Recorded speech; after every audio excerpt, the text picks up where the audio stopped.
them, that's the only time that you will have problems. But if you can level them, glue them together, it's going to be an easy ride for you. Katulad ng pinapakita natin sa atin ngayon ng PSO. Yeah, and I think we're see Valier once again for BREN Pro.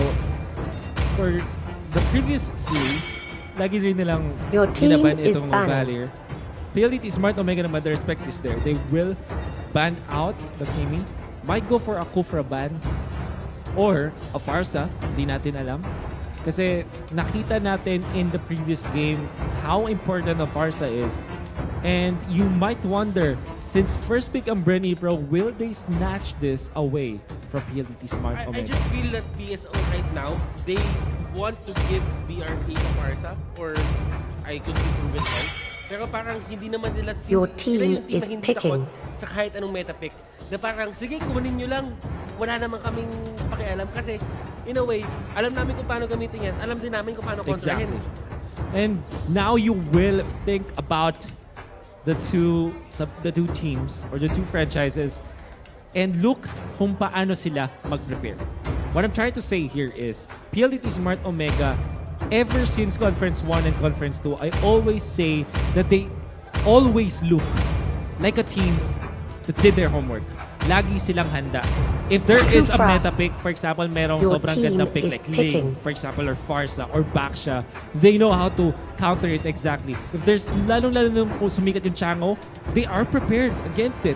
And now PLDT Smart Omega, they look like a team that's really not scared at all. Ibibigay nila yung Farsa because we know that they have not only one answer, they have several answers for sure. They have at least 5 or even more na strategies Ranger, laban dun sa Pylos. specific pick na yun. Your team And And is it's really picking. scary to think about. And look at PSO, not jumping the gun for a Farsa pick. Exactly. Parang ang ginawa lang nila dito, kunin natin yung Hylos, na kapag may chance na kunin dito ng BRE yung Farsa, we had the BRE's pathway Exactly. to actually break through dun sa kanilang front line. Yeah. And at times, si Raflesia dito, yung gagamit niyang Kufra, yes, at times, maganda siyang pang-answer sa isang Ranger. But, kung may Glorious Pathway, hindi kailangan mag-rondo ng isang Ranger. Selena, Kailangan nilang Farsa. gawin, lumakad matatag, Your team papunta is doon sa may picking. kalaban niya mismo. Now Farsa paired up with this Selena. Esmeralda. Pro, then there's Your the Esmeralda team for is PLDT banning. Smart Omega. And they are so confident about picking this Esmeralda kasi it is very unlikely for BREN Pro to go for another Baksha this time. And also, nasa kanila yung Hylos, which is the direct counter for Esmeralda. So, in all honesty, BREN Pro are so Your happy with team this. is banning. PLDT Smart Omega are so happy with this Esmeralda pick. At hindi lang yan, nagawa na nila ito before. I think I saw this at least 3 times already. Esmeralda played with Granger sa kamay ng PLDT Smart Omega. Sobrang nakakatakot to. I'm not Your entirely team sure is if a picking. meta pick like Farsa can match this one out. But at the same time, looking at their lineup, Wolf yung PSO dito, I just feel na ang gagawin nila dito parang football team. In Jawhead. American football kasi Your syempre team ang is picking. idea doon is to just break the front lines and get the score, di ba? Parang ang gagawin lang nila dito, taka, pili tayo ng mga sobrang brusco tapos kuha tayo ng isang mataas na damage output. Tapos ang gawin natin, basagin natin sila harapan. And that also makes a lot of sense with Break John. the line, break the line. Di ba? Break the front lines. Yan ang gustong gawin dito ng PLDT Smart Omega, but for BREN Pro, they will go back to the basics. Might Chow. considering the chow, and it will be the case. By Carry. pick sa carry. Your team Not entirely is sure about the carry. picking. Again, Yeah. there is a lot of potential for a dive para sa PLDT Smart Omega. Even sa early game, notoriously, Jawhead is great versus Kimi and carry. Let's just see if kung paano lalaroin to ng BREN Pro. Will they survive this Jawhead? I just feel that BRE dito, that marksman pick kay marksman pick kay Slot Lorenzo was a bit of a checkmate. Kasi parang at this point, you could have picked the 1-1 if you could.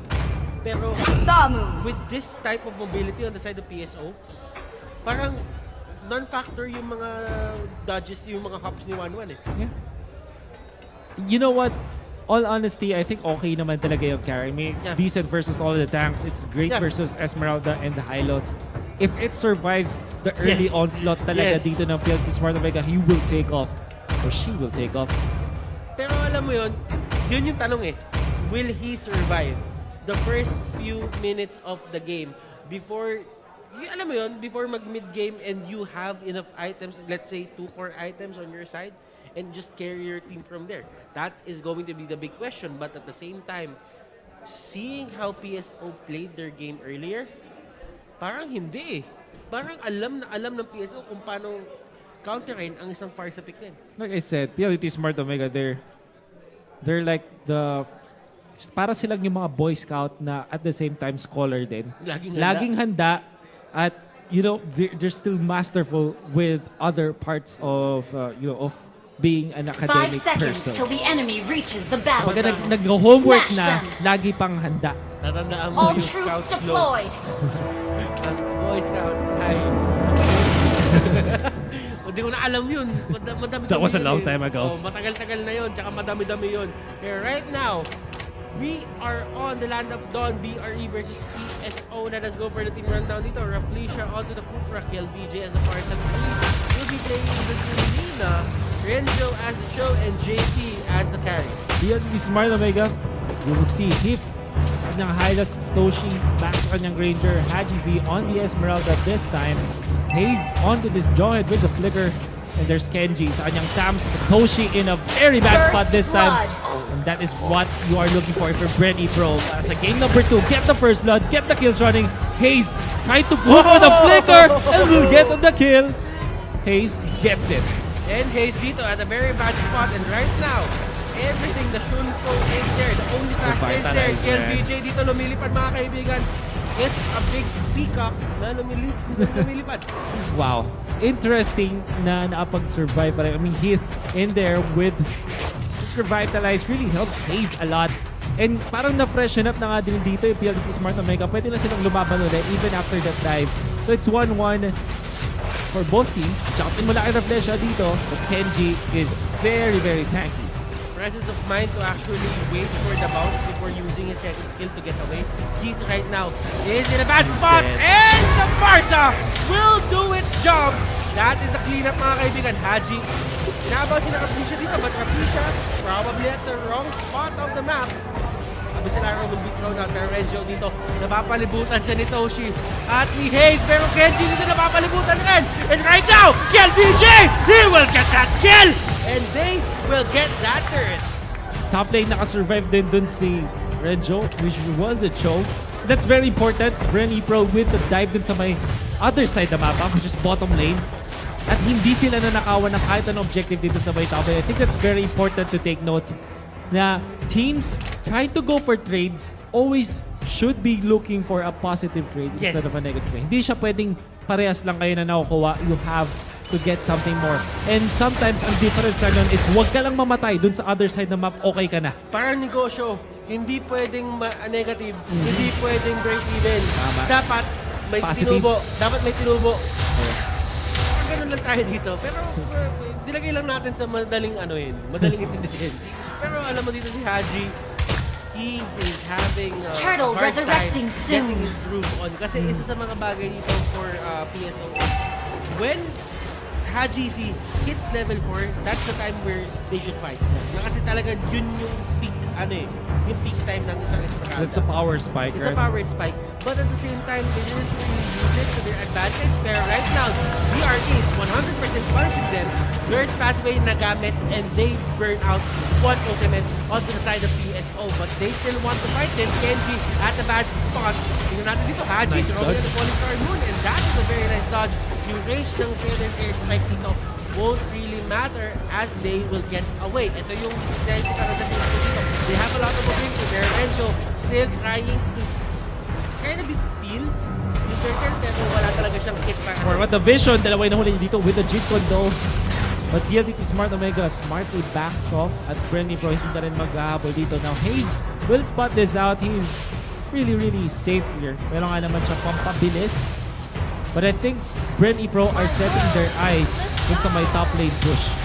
Ito yung gusto nila gawin Abyss and Arrow to the Feather Air Strike. Yun lang yung gusto nilang Launch pagganagin. attack! every single time. But right now, onto the backline, Stoshi dito will be the target. And Renzo dito with the way of the dragon. But right now, roughly siya tinalbugan mga kaibigan si Ace. He's dito. Does he have an answer? Pinakita niya yung sarili niya. Is this the right play to do? And look at this! Glorious pathway mga kaibigan. It won't really matter kung na-stun pa siya as he still has enough time to get away. Pero sa may baba, JP dito being the marksman that he is. Haji Z might go down! Yes, he will! JP dito actually survives that! What a play coming out from JP! The power of the red buff as well in action. Kahit wala na siya, kahit malayo na siya, I mean, si Esmeralda, the moment na tumama na rin yung kanyang mga normal attacks done with the ultimate, there was also a proc of the true damage that really pierces through nga naman yung shields ng isang Esmeralda. Now they want to go for hit this time. Ultimate committed. There's a better airstrike. Pero enough by damage though. She wants to go for more. Gets the kill with the Death Sonata at nabuhay pa rin dito yung Tams. BREN ePro tried to go for the power play versus PLDT Smart Omega but it really backfired. Hindi nila kayang patayin yung may revitalize and potentially glorious pathway na Hylos. The thing about that certain setup na ginawa ni Raflisha is, it was good, yes, but you have to take it Turtle into consideration resurrecting if you're LBJ. soon. Nasa tamang posisyon ba ako? Halos katabi niya na lang yung Yeah. mga tao doon. So, ibig sabihin, if But they this- survive, and right now, that is going to be retaliation, mga kaibigan. Dito, Raflisha dito will actually go down. They're trying to shake them up. And look at this, Green eject siya dito, and that is going to be the kill. Renzo dito sumama pa, pero Renzo is at a very bad spot. He can actually go down from this. JP dito tumulong na. He actually put a bit of pressure para sa the PSO. They will back off and not go for the chase kay Renzo. Yun yung mga gustong pick up this ng BREN ePro but PLDT Smart Omega are okay with sacrificing one member. Pero dalawa naman yung nakuha nilang objective, which is one, the turret. Number two, the blue buff. Oh, look at that stun. That was well timed, pero hit dito will be a casualty. That's and, amazing. That's a BREN ePro. And ang ganda ng timing ni Heat doon. Yeah, I agree. It's just that meron talagang Launch gap attack! closer in the first place si Renzo. So Now, that made the play possible. look at this. Look at this. Look at this. No hesitation whatsoever mula sa BREN ePro. Nakakuha sila ng isang kill doon. May top lane naman. This is an exchange for PLDT Smart Omega. They might have lost their Esmeralda. Pero yung tier 2 turret, yung kanilang kunin, the classic trade, na sometimes mas masaya ka pa nga kasi, I mean, heroes respawn, but turrets do not. Turrets do not. Tama ka doon. Gamers don't die. We just respawn. We just respawn. But turrets don't. Like you said. Turrets don't. Pero Raflisha dito and the other skill VJ. There you go. Heat is forced to use the glorious pathway, but Genji eating a lot of those better airstrikes. You see the smart plays mula sa PLDT Smart Omega. Instead of going for heroes, they went for minions para hindi makapag-push. Now they want to punish JP! Spree. There is the kill. Meron pa ba? Death Sonata ginamit na hindi sa rin tumatama, but it will not matter as they will take out Haze that time. Ibon mang may layang lumipad at ibon mang may layang magpasabog. Heath dito will be the next target. Falling Star Moon, LBJ doesn't get called out. And Haji Z at a very bad position, but Raflisha will just back down. Heath dito is the next target. Mga kaibigan, that's the airstrike. Pero look at the damage output. Medyo naniniligate na nila. Oh, of course, Heath with the high loss. Very, very tanky. Not easy target. Matala top lane. There's Renzo with the pickoff. It's just enough against Toshi. It should be shut down mula doon sa ating Joe against the Granger. 11th kill for the game para sa BREN ePro as they put themselves toe-to-toe in terms Turtle of economy. resurrecting soon. Yun naman talaga yung mas importante dito. PLDT Smart Omega might be losing in terms of kills, but in terms of economy, hindi sila nalalayo sa BREN ePro. And look at this. Actually, JP going for that solo turtle. Just using it, pero Genji dito will be another casualty. Launch Haji attack! getting caught out, pero hindi na nila go. There wasn't Launch really enough attack! time to go for that kill on Haji and masyado din protektado yung Eke na yun. I really like itong tool na ginagamit ni Haze. Every time somebody gets stunned, para ma-cleanse niya, technically speaking, yung stun with the Abyssal Arrow, ini-ejector na lang niya yung kakampi niya. So very smart na galawan ba sa PLDT Smart Omega. Oh! And look at this! The counter initiation! nandun mga kaibigan sa may kitna, pero he right now is actually trying to Okay, get first away. strike. Glorious pathway, nandun sa may maling area, pero Renjo trying to head. Wala silang magagawa sa push na to. And that is going to be 2 kills and a turret for the side of BRE. That is so important for BREN Pro. For the longest time, medyo tug of war tayo dito in terms of the economy, but now they're pulling ahead. Those were turrets lang nila kanawa 6. In fact, now nahuli si Hagis dito. Very tacky. Still surviving. Buhay na buhay pa rin. And that is the help for PLDT Smart Omega. They take out, however, the Granger in comes a Feathered Airstrike. Dams will be the one to fall. Ngayon, problema na ng PLDT Smart Omega. How can they defend this time? Can they actually defend this? It looks like hindi na nila kaya mag-defend sa yung top lane. And that's the inhibitor turret going down. BREN Pro, like we said, breaking the break-even. Winning the tug of war Mata sa against mata. PLDT Smart Omega. Mata sa mata. Game sa game. Performance sa performance.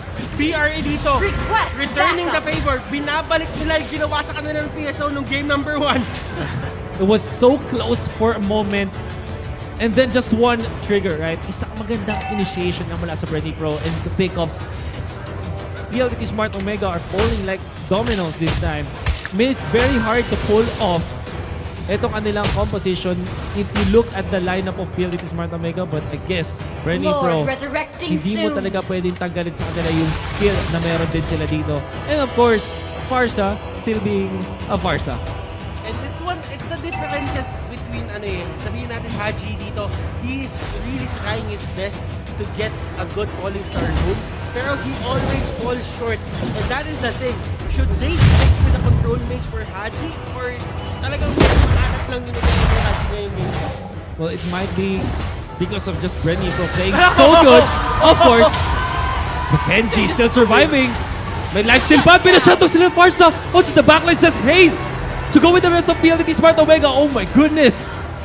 The peel mechanic mula sa PLDT Smart Omega, courtesy of this ejector, was so good. Laban sa BREN Pro.